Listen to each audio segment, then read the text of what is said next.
আপনি যদি আপনার জীবনকে পরিবর্তন করতে চান, তাহলে আপনি আপনার চিন্তা করার পদ্ধতিকে পরিবর্তন করুন।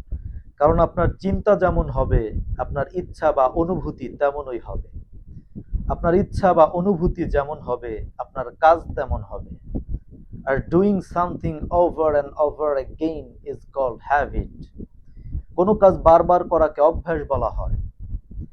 Habits can make you, habits can break you. অভ্যাস আপনাকে গড়তে পারে, অভ্যাস আপনাকে ভাঙতেও পারে। ভালো অভ্যাস আপনাকে উন্নত করবে, ভালো অভ্যাস আপনাকে গড়বে। খারাপ অভ্যাস আপনার ক্ষতি করবে, খারাপ অভ্যাস আপনাকে ভেঙে ফেলবে। আর অভ্যাস যেমন হবে, চরিত্র তেমন হবে। আর চরিত্র মানুষকে নিয়ে যায় তার গন্তব্যে।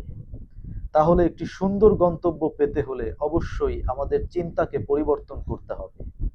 আর চিন্তাকে পরিবর্তন করতে হলে অবশ্যই বই পড়তে হবে। কারণ বই আমাদের চিন্তাকে পরিবর্তন করে, বই আমাদের চিন্তাকে উন্নত করে, শক্তিশালী করে। তাই আসুন, read the book and build the mind. বই পড়ি, সুন্দর জীবন গড়ি।